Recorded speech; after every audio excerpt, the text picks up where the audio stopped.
The miracle of Lanciano, Italy, 8th century. In about the 700th year of our Lord, in a monastery then named for Saint Longinus, the Roman centurion who pierced the side of Christ with a lance, a priest monk of the order of Saint Basil, was celebrating the holy sacrifice of the Mass according to the Latin rite. Although his name is unknown, it is reported in an ancient document that he was versed in the sciences of the world, but ignorant in that of God, having suffered from recurrent doubts regarding the transubstantiation. He had just spoken the solemn words of consecration when the host was suddenly changed into a circle of flesh, and the wine was transformed into visible blood. Bewildered at the first by the prodigy which he had witnessed, he eventually regained his composure, and while weeping joyously, he spoke to the congregation, "O fortunate witnesses, to whom the blessed God, to confound my unbelief, has wished to reveal himself visible to our eyes. Come, brethren, and marvel at our God so close to us. Behold the flesh and blood of our most beloved Christ." The congregation rushed to the altar, marveled at the sight, and went forth to spread the news to other townspeople, who in turn came to the church to witness the Eucharistic miracle for themselves. The flesh remained intact, but the blood in the chalice soon divided into 5 pellets of unequal sizes and irregular shapes. The monks decided to weigh the nuggets on a scale obtained from the archbishop. It was discovered that one nugget weighed the same as all 5 together, two as much as any 3, and the smallest as much as the largest. The host and the 5 pellets were placed in a reliquary of artistic ivory. Over the years, they have been in the keeping of 3 different religious orders. At the time of the miracle, the church of St. Longinus was staffed by Basilian monks, but it was abandoned by them at the close of the 12th century. The property passed quickly to the Benedictines and then to the Franciscans, who had to demolish the old church, maybe because of the damage incurred during earthquakes. The new church that was built on the site was named after their founder, St. Francis of Assisi.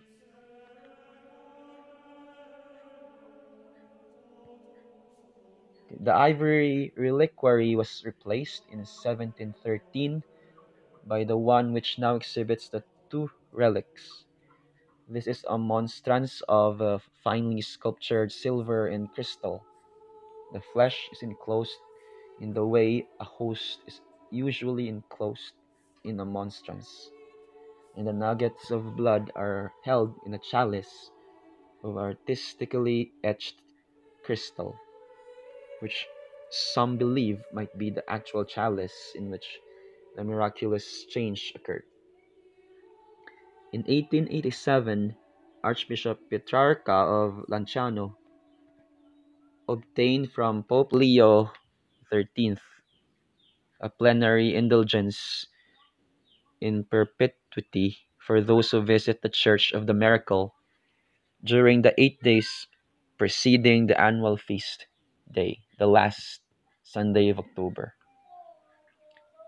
In February of 1574, Monsignor Rodriguez verified in the presence of reputable witnesses that the combined weight of the 5 pellets of congealed blood was equal to the individual weight of any of them, a fact that was later memorialized by being chiseled on a marble tablet dated 1636, which is still located in the church. During the subsequent authentications of the blood, However, this prodigy was not repeated. A number of these authentications have been performed throughout the centuries, but the last verification in 1970s is the most scientifically complete, and it is that examination which we will now consider. Performed under strict scientific criteria, the task was assigned to Professor Dr. Oduardo Linoli, University Professor at Large in Anatomy and Pathological Histology, and in Chemistry and Clinical Microscopy, head physician of the United Hospitals of Arezzo. Professor Linoli availed himself of the services of Dr. Ruggero Bertelli, a professor emeritus of normal human anatomy at the University of Siena. Dr. Bertelli or only not only concurred with all of the Professor Linoli's conclusions, but also presented an official document to that effect. Assembled in the sacristy of the Church of St. Francis on November 18, 1970, were the Archbishop of Lanciano, the Bishop of Ortona, the Provincial of the Friars Minor Conventual, the Chancellor of the Archdiocese, the Reverend Secretary of the Archbishop, and the entire community of the monastery, together with Professor Linoli. On examining the ostensorium, it was observed that the lunette containing the flesh was not hermetically sealed, and that the particles of unleavened bread in the center of the flesh, that had remained for many years, had by then entirely disappeared. The flesh was described as being yellow-brown in color, irregular, and roundish in shape, thicker and wrinkled along the periphery, becoming gradually thinner as it reached the central area where the tissue was frayed, with small extensions protruding toward the empty space in the middle. A small sample was taken from a thicker part for examination in the laboratory of the hospital in Arezzo. On examining the 5 pellets of blood, it was noted that the prodigy regarding the weight of the pellets was no longer evident, as it was last noted in 1574. The 5 pellets were found to be quite irregular in form, finely wrinkled, compact, homogeneous, and hard in consistency, being yellow, chestnut color, and having an appearance of chalk. A small sample was taken from the central part of one pellet for microscopic examination and scientific study. Later, after all the studies were completed, the fragments of both relics were returned to the church.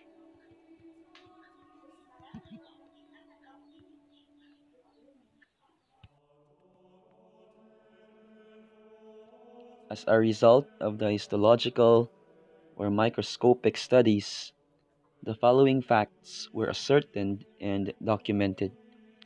The flesh was identified as striated muscular tissue of the myocardium or the heart wall, having no trace whatsoever of any materials or agents used for the preservation of flesh. Both the flesh and the sample of blood were found to be of human origin, emphatically excluding the possibility that it was from an animal species. The blood and flesh were found to belong to the same blood type, AB. The blood of the Eucharistic miracle was found to contain the following minerals: chlorides, phosphorus, magnesium, potassium, sodium in a lesser degree, and a greater quantity of calcium.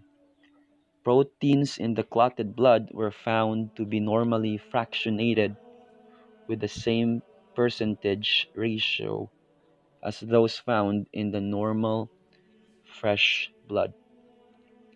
Professor Linoli further noted that the blood, had it been taken from a cadaver, would have altered rapidly through spoilage and decay.